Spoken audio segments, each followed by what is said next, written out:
मेरे मुखिया बनने के बाद ही मैंने इस हॉस्पिटल पर संज्ञान लेना शुरू किया। बिल्कुल।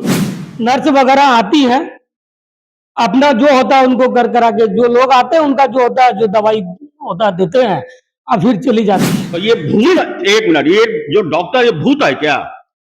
हमको तो नहीं दिख रहा है, आपको दिख रहा है क्या? अस्पताल में जिस तरह का व्यवस्था होना चाहिए वो अभी तक यहाँ नहीं हो पाया। आपको डॉक्टर की लापरवाही और स्वास्थ्य विभाग की लापरवाही की वजह से। हमको ये समझाइए, यहाँ आपको डॉक्टर दिख रहा है क्या?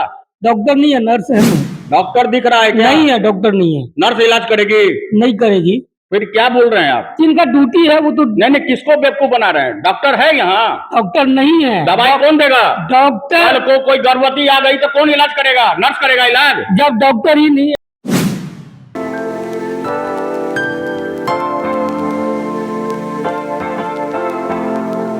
नमस्कार, आप देख रहे हैं अनुभवी आंखें न्यूज, खबर भी असर भी, और मैं हूं आपके साथ संतोष गुप्ता। आइए देखते हैं बिहार की ये खास खबर।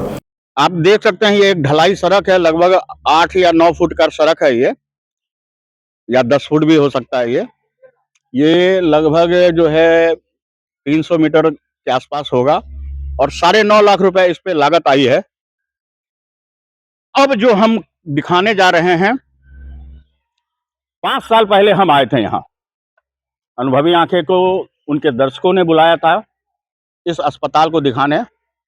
हमने बहुत कुछ दिखाया था उस समय। आज फिर हमारे दर्शकों ने आवाज उठाई कि 5 साल पहले आप आए थे, 5 साल बाद आप आए हैं। जी हाँ, 5 साल बाद हम आए। आप देख सकते हैं यहाँ लिखा हुआ है स्वास्थ्य उपकेंद्र तरोना। यह अस्पताल बंद है या चालू है, यह अस्पताल मुखिया के रहमो करम पर है या फिर सरकार की उपेक्षा का शिकार है। हम जानेंगे कि आखिर क्या वजह है कि लाखों करोड़ों रुपए खर्च की जाती है। हम अपने कैमरा पर्सन से कहेंगे जरा इधर आइए और दिखाइए। यहां आप देखिए इस बोर्ड पे लाखों रुपए इस अस्पताल के ऊपर खर्च है। तरोना का ये अमोर प्रखंड है, कोठिया गंगेली पंचायत है, स्वास्थ्य उपकेंद्र तरोना है। यहां लिखा हुआ है कि स्वास्थ्य केंद्र तरोना, ध्यान से देखिएगा, गर्भवती महिलाओं के लिए गर्भ का पता होने पर टीटीआई 1 माह बाद के टीटीआई 2 और माला एंड कॉपर्टी वगैरह, कंडोम वगैरह का भी सुविधा दी जाती है। कहां दी जाती है? सुविधा दी जाती है इस अस्पताल में। अस्पताल तो है, बातें भी खूब लंबी चौड़ी लिखी गई है बोर्ड पर, और बताया जाता है कि यहां इलाज होता है। मानिए ना, इलाज होता है। इलाज कैसे होता है सो दिखाते, आइए हम दिखाएंगे आपको कि इलाज होता है यहां, बेहतरीन इलाज होता है। कोरोना के बाद से तो यह इलाज के लिए जो है यहां पे सारे लोग आते हैं, इलाज कराते हैं, इलाज करा करके स्वस्थ होकर के चले जाते हैं। दिखा रहे हैं आपको, देखिए कैसे इलाज होता है। इलाज अस्पताल का होना जरूरी है, यहाँ के मुखिया का इलाज होना जरूरी है, यहाँ का जो विधायक है उनका इलाज होना जरूरी है, यहाँ के जो बीडीओ है, सीओ है, एसडीएम है, उनका इलाज होना जरूरी है। किसका इलाज जरूरी है? देखिए देखिए जरा कैमरामैन इधर आइएगा। देखिए गंदगी कूड़ा घर बना पड़ा है, दिखाइए इस कैमरा में अपने कि कूड़ा घर किस तरह से बना हुआ है, जर्जर किस तरह से है, गंदगी और बदहाली किस तरह से। अब देखिए इसी जगह पर महिला प्रसव कराने आ जाएगी।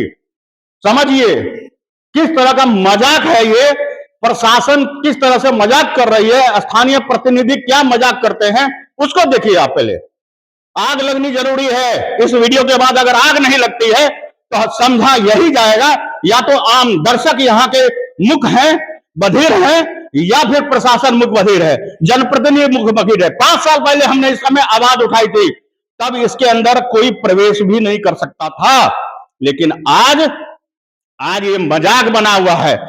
अब हम आपको इसकी सच्चाई बताते हैं। 5 साल पहले जब यहां पर बिल्कुल इसके अंदर गोबर, कुत्ता, बिल्ली, गंदगी भरा पड़ा था, तब हमने आवाज बुलंद की थी और हमने उस समय के मुखिया के कार्यकाल में यह बना हुआ था, लेकिन उद्घाटन का इंतजार हो रहा था। उद्घाटन तो हुई नहीं, लेकिन कागज पे यह अस्पताल चालू हो गया। उसके बाद हमने यहाँ के वर्तमान मुखिया अभी है जो है, उस समय वो छोटा मुखिया कहलाते थे, बच्चा मुखिया कहलाते थे। अब उनको बड़ा मुखिया बना दिया गया है। छोटा मुखिया से हमने सवाल किया था कि क्या अगर आप मुखिया बन जाएंगे तो क्या यह अस्पताल चालू होगा, क्या यहाँ पर इलाज होगा, क्या हुआ? आइए उसी के जुबानी हम आपको बताने जा रहे हैं। सबसे पहले तो राजेश जी, आपका हमारे चैनल पर स्वागत है। जी धन्यवाद। आप जिस समय आज से 5 साल पहले 2021 में चुनाव में जब आप चुनाव लड़ रहे थे, तब आपने एक वादा किया था कि इस अस्पताल को, और उस समय के वर्तमान मुखिया को खूब कोसा था, आपने मन भर कर कोसा था और कहा था कि जब मैं मुखिया बनूंगा यह अस्पताल जनता को समर्पित हो जाएगी, यहां काम चालू हो जाएगा। काम तो चालू हुआ है, ये तो हकीकत है, लेकिन कागजों पर, हकीकत कागज पर यह काम चालू है। मैं आपको बाकायदा पोल खोल कर रहा हूं, यह अस्पताल चालू है, यहां पे नर्स है, डॉक्टर है और सभी तनख्वाह उठा रहे हैं। और जब तनख्वाह उठा रहे हैं तो मरीज को भी देख रहे होंगे कागज पे, दवाई इंजेक्शन भी लग रहा होगा कागज पे। बताइए राजेश जी, क्या कहेंगे? देखिए, मेरे मुखिया बनने के बाद ही मैंने इस हॉस्पिटल पर संज्ञान लेना शुरू किया। बिल्कुल। मैंने रेफरल अस्पताल अमूर में गया, वहाँ जो लोग बैठते हैं डॉक्टरों से बात किया कि यहाँ ड्यूटी किसकी है। उन्होंने बताया, उनका नाम भी बताया। क्या नाम है? सॉरी, अभी तो नाम याद नहीं है। चलिए। मैंने उनके प्रति आवेदन भी दिया, बीडीओ साहब को दिया, चिकित्सा पदाधिकारी को दिया रेफरल अस्पताल का। आवेदन के बाद वो लोग कई बार आए, यहाँ आए तो उनके मन में उनका ये कहना था कि मुखिया जी, अस्पताल तक जाने के लिए रास्ता नहीं है, जिसके वजह से कि जाना आना वहाँ बहुत कठिन है, बीमारी जाएगी तो कैसे, और हम लोग वहाँ कैसे रह पाएंगे। मैंने उनकी बात भी मानी, मैंने रोड बना दिया अस्पताल तक। जो कनेक्टिविटी नहीं थी इसकी, वो मुख्य सड़क से जोड़ के मैंने एक रोड पीसीसी सड़क बना दिया। पीसीसी सड़क के बाद फिर मैंने आवेदन दिया और वो लोग 2-4 दिन आए भी, यहाँ आए और देख के गए, कुछ व्यवस्था भी किए। यहाँ नर्स वगैरह आती हैं, अपना जो होता है उनको कर करा के, जो लोग आते हैं उनका जो होता है, जो दवाई होता है देते हैं और फिर चली जाती है। तो ये भूत, एक मिनट, ये जो डॉक्टर ये भूत है क्या?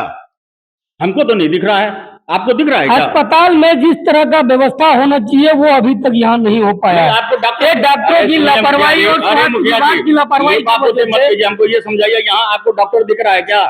डॉक्टर नहीं है, नर्स है ना। डॉक्टर दिख रहा है क्या? नहीं है, डॉक्टर नहीं है। नर्स इलाज करेगी? नहीं करेगी। फिर क्या बोल रहे हैं आप? जिनका ड्यूटी है वो तो। नहीं, किसको बेवकूफ बना रहे हैं? डॉक्टर है यहाँ? डॉक्टर नहीं है। दवाई कौन देगा? डॉक्टर को कोई गर्भवती आ गई तो कौन इलाज करेगा? नर्स करेगा इलाज। जब डॉक्टर ही नहीं है तो आप एएनएम है, जीएनएम है, क्या है बताइए? एएनएम। आप डॉक्टर का काम करेंगे? नहीं हैं? नहीं, मुखिया को जवाब दीजिए, आप डॉक्टर का काम करेंगे? जो पद में है वही काम न करेंगे। जी। तो आप इलाज तो नहीं कर सकते हैं? नहीं नहीं, दवाई नहीं लिख सकते हैं? नहीं। दवाई दे भी नहीं सकते डॉक्टर हैं? का काम है। दे भी नहीं सकते हैं? नहीं। फिर आप यहाँ कौन सा काम कर दिएगा बता दीजिए। हम लोग यहाँ टीकाकर्मी हैं, यहाँ ओनली पोलियो का टीका लगाते हैं? पोलियो का टीका लगा। बस तो नौटंकी तो यही खत्म हो गई, यानी आप कोई इलाज नहीं कर सकते हैं, क्योंकि अगर आपको इंजेक्शन भी लगाना है तो उसके लिए डॉक्टर का द्वारा प्रिस्क्राइब होगा कि ये इंजेक्शन लगाओ, तभी ना लगाइएगा। हम लोग 0 से 5 साल का बच्चे को टीकाकरण करते हैं। हाँ, देखिएगा, हमारे मुखिया जी हमको बेवकूफ बना रहे हैं कि नर्स यहाँ मौजूद है। नर्स नहीं है, ये नर्स भी नहीं है। ये महिला जो है, अभी आपको जिनसे बात कर रहे थे, एएनएम है, यहाँ पल्स पोलियो अभियान के तहत यहाँ आई हुई है। आप यहाँ 12 महीना रहेंगी मैम? नहीं ना? नहीं। अभियान होगा पल्स पोलियो का, उसी में आप आए हैं। हाँ। सुन लिए ना? तो परत दर परत हम खोल के ऐसे ही करेंगे तैयारी, क्योंकि हमको बताना जरूरी है कि 5 साल पहले हमने जिस जिम्मेदारी को अपने कंधे पर लिया था, क्या वो माकूल हुआ? जो जिम्मेदारी इसके कंधे पर, यानी मुखिया जी के कंधे पर दिया गया, मुखिया बनाया गया इनसे, जनता की उम्मीदें थी, क्या इन्होंने जनता के भरोसे को पूरा किया? अब आप क्या कहेंगे? डॉक्टर है नहीं, नर्स यहाँ भी नहीं है, जिसको आप देखिए, स्वास्थ्य विभाग की लापरवाही है। हम लोगों ने खूब कोशिश किया है, ऐसी बात नहीं है कि कोशिश नहीं की। बताइए, क्या आपने इनकी दिक्कत को दूर करने के लिए यहाँ तक मैंने उनको कहा कि आप हॉस्पिटल में आइए, ड्यूटी कीजिए, आपको जो भी सहयोग की जरूरत पड़ेगी वो हम करेंगे।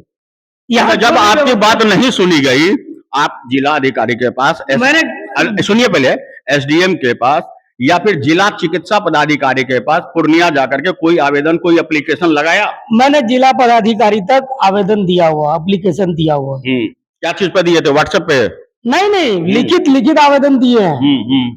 वीडियो आपसे हमारी फोन पर भी इस मैटर पे बात हुई थी, तो आपने कहा था कि मैं व्हाट्सएप ग्रुप में भी डाल रहा हूँ, ये कर रहा हूँ। क्या आपने किया उसके बाद? नहीं, व्हाट्सएप ग्रुप में मैंने नहीं डाला। मैंने आवेदन लिख के बाकायदा यहाँ ग्रामीणों से भी साइन करवा के अमोर रेफरेंस चिकित्सा पदाधिकारी से मिले आप जाके पूर्णिया? नहीं मिले। आज तक कोई एप्लीकेशन वहां दिया? चिकित्सा पदाधिकारी को नहीं, डीएम साहब को दिया गया है। चिकित्सा पदाधिकारी एक अस्पताल, प्राथमिक स्वास्थ्य केंद्र हो, अस्पताल हो, अनुमंडल अस्पताल हो, इन सब का इंचार्ज चिकित्सा पदाधिकारी पूर्णिया है। प्रखंड अस्पताल में दिया गया था इसको। रेफरल हॉस्पिटल जो मेरा पूर्णिया जाके आप पूर्णिया रहते हैं? आप पूर्णिया रहते हैं? नहीं, क्या हम तो गाँव में आप पूर्णिया रहते हैं? सुनिए, कहानी मत सुनाइएगा। पूर्णिया रहते हैं, ज्यादातर वक्त आपका पूर्णिया गुजरता है, नहीं। इसीलिए आपने पूर्णिया गंगेली को अनाथ छोड़ दिया? नहीं, ऐसी बात नहीं है। मैंने इसके लिए हर संभव कोशिश किया है। देखिए, हम बेबाक बोलते हैं, हो सकता है मेरी बातों से मुखिया को बुरा भी लग रहा हो, लेकिन हम इस मुखिया से भरोसा रखते हैं, इस पर विश्वास करते हैं। हम चाहते हैं कि ये एक इच्छा शक्ति दिखाए। जिस तरह ये सफेद शर्ट पहन करके, नेताजी कट पहन करके अपने आप को नेता बना रहे हैं, इसको भी सफेद कर दे, गंदगी और अंबार को दूर कर दे, यहां भी वो सफेदी दिख जाए, वो चकाचौंध दिख जाए, वो रोशनी दिख जाए, यहां भी एक उम्मीद का किरण जग जाए। जिस तरह से अपने तन पर एक शर्ट तक कर दाग पसंद नहीं करते हैं, अस्पताल में दाग है, क्यों इसको बर्दाश्त किया जा रहा है? चिकित्सा पदाधिकारी से क्यों नहीं मिल पा रहे हैं? किसी अधिकारी से माकुल कोशिश क्यों नहीं कर रहे हैं? एक एप्लीकेशन लगाकर अगर आप सोच रहे हैं कि मेरी खाना पूर्ति हो गई, हमने तो कोशिश कर दिया, एक सड़क बनाकर अगर पीठ थपथपा रहे हैं कि चलो पैसा आया लगा दिए, जी हाँ पैसा आया तो आप लगा दिए। क्रमवार जो तरीका विकास का था वो चालू था, उसके तहत आपने सड़क बना करके पीठ तो थपथपा ली, लेकिन जिस अस्पताल के लिए आपने सड़क बनाई उसे दुरुस्त करने के लिए आपका कोई सार्थक प्रयास नहीं दिख रहा है। उम्मीद करेंगे अभी 8 महीना इनके चुनाव का, 7-8 महीना इनके चुनाव का शेष है। इस कार्यकाल में ये इस अस्पताल को कम से कम इस लायक बना दे, यहाँ टेबल और कुर्सी भी देखे, यहाँ मरीज भी देखे, बाकायदा अस्पताल को चालू करे, एक अलाउंस करे प्रत्येक 10 वार्ड में जाकर के कि अस्पताल चालू कर दिया गया है। अगर आप बीमार हैं तो इलाज के लिए जाइए, अगर आप प्रसव हैं, परेशान हैं, किसी भी तरह के दुख है, दर्द है, तो वहां इलाज के लिए जाइए, अस्पताल चालू हो गया है। क्या यह उम्मीद की जा सकती है आपसे? बिल्कुल की जा सकती है। मेरी प्रयास अभी भी जारी है, ऐसा नहीं कि हम थक गए। हम कह रहे हैं जो अभी आपका शेष काल बचा हुआ है, 4.5 साल तो आपने हवा में और कागज में गुजार दिया, अब जो बचा हुआ समय है, क्या इसके लिए आप जी तोड़ कोशिश करेंगे? मैं कोशिश में हूँ कि जितना जल्दी से जल्दी हो सके कि ये अस्पताल चालू हो जाए, क्या लोगों की इलाज हो सके। देखिए, मुखिया आएंगे, बदल जाएंगे, दूसरा मुखिया भी आएगा, वो भी 5 साल के वादे करेंगे, चुनाव के समय वादे करेंगे, वादा पूरा होगा नहीं होगा यह सब भविष्य में हो जाता है। कई बार मीडिया के सामने, कैमरा के सामने कागजों की हवाला दे दिया जाता है, लेकिन उन कागज को पब्लिक क्या करेगी? आम जनता क्या करेगी? आम जनता को समाधान चाहिए, आम जनता को उसका दुख पीड़ा सुनना जाना चाहिए, आम जनता को कम से कम परेशानी दूर। नहीं चिल्ला कर रहे, बताइए क्या दिक्कत है? हम लोग डूबे थे, रोड बन गया, क्या परेशानी? एक महिला है यहाँ अस्पताल के पास, क्या परेशानी है? परेशानी हम लोग डूबे छला, रोड बन की पाइप दे कल की नहीं दिल की मुखिया है। अच्छा, रोड बनल के लेकिन पाइप नहीं देलके? नहीं दिल की कल की। देखिए, रोड बनती है जहाँ, और जहाँ पानी का निकासी के लिए उसमें पाइप डाल दिया जाता है, एक नाली छोड़ दिया जाता है अंदर से नीचे, जिससे कि निकासी हो जाए, रुके नहीं। कहीं ना कहीं यह गलती है, कहीं ना कहीं ये ठीक संवेदक की गलती है, मुखिया की गलती नहीं कहा जाए, संवेदक की गलती है, जिन्होंने बेसिर पैर तरीके से लिपापोती कर सड़क बनाया है। 9 लाख रुपए का अनुमानित राशि लगा है। ऐसी बात नहीं है। देखिए, अब पानी निकालने के लिए निकास नहीं है, गड्ढा जमीन है। इन लोगों का कहना था उस टाइम कि आप बना दीजिए, हम मिट्टी भर के इसको भी ऊंचा कर लेंगे, पानी हम निकाल के उसका क्या अस्पताल में भेज दें? ये तो मेरा काम नहीं है। अस्पताल हम इन लोगों को उस टाइम भी बोले थे कि आप अपना निकासी बनाइए, कहीं हम अस्पताल की तरफ दूसरा पानी कैसे भेज देंगे? चलिए, जो भी हो, हम फिलहाल अस्पताल के लिए आए थे। 4 साल से ऊपर हो चुका है इनका कार्यकाल और 5वां साल अब लगभग पूरा होने वाला है। कुछ ही महीनों के बाद 2026 में मुखिया का फिर से चुनाव होगा। जनता पूछेगी इनसे कि 5 साल पहले आपने अस्पताल चालू करने का वादा किया था, क्या हुआ? हम चाहेंगे कि जनता के पूछने से पहले, कम से कम इस कार्यकाल के समाप्ति से पहले यहाँ एक माकूल व्यवस्था हो जाए। उन डॉक्टर्स को, उन नर्स को भी यह समझना होगा इस खबर के माध्यम से कि आप कागजों पर अपनी ड्यूटी दिखा करके आप सरकार से तनख्वाह ले रहे हैं, आखिर वह तनख्वाह जनता का ही पैसा है, आप इस तरह क्यों कर रहे हैं। स्वास्थ्य केंद्र होना बेहद आवश्यक है। रात बिरात जो जरूरत होती है वो स्वास्थ्य केंद्र पर ही होती है। प्रथम उपचार स्वास्थ्य केंद्र पे ही होता है, फर्स्ट एड स्वास्थ्य केंद्र पे ही होता है। और एक उम्मीद हम मुखिया जी से फिर करेंगे इनके शर्ट को दिखा के कि जिस तरह यह सफेदी की चमकार से चमक रहा है, इस अस्पताल के अंदर जो कचरा, गंदगी और कूड़ा लगा हुआ है वो साफ होगा, यहाँ माकूल व्यवस्था होगा। अगर इनके बस में नहीं है तो ये उन अधिकारियों को जाकर बार बार झकझोरेंगे कि आप यहाँ आइए, यहाँ का माकूल व्यवस्था कीजिए। जनता हमारा जो है हकलान है, परेशान है, और उनकी पीड़ा देखते हुए हमें भी यह पीड़ा हो रही है कि आखिर कागजों पर ही यह अस्पताल क्यों चल रहा है। आपको बता दें, इस अस्पताल का उद्घाटन नहीं हुआ, लेकिन कागज पर यह अस्पताल चालू है और व्यवस्था यहाँ कुछ भी नहीं है। एक टेबल कुर्सी तक नहीं मिलेगा। आप जैसा कि आपने इस दृश्य में देखा कि अंदर गंदगी का अंबार पड़ा है, और आम जनता ने तो यहाँ तक कहा कि यहाँ नशेड़ियों का अड्डा भी होता है। तो अगर ऐसा है, जबकि बिहार में नशाबंदी है, शराबबंदी है, और ये गंभीर नहीं महागंभीर आरोप है कि यहाँ नशेड़ियों का अड्डा था। जहाँ इलाज होना चाहिए वहां लोग इलाज करवाने से पहले बीमार होने आते हैं। यह दुर्भाग्य है हमारे देश का, हमारे समाज का, हमारे तमाम गांव का। एक आदर्श गांव बनने के लिए राजेश मुखिया को चाहत लानी होगी, वो इच्छा शक्ति जगानी होगी कि एक आदर्श गांव बने, तभी जब, क्योंकि शिक्षा, स्वास्थ्य बेहद जरूरी है।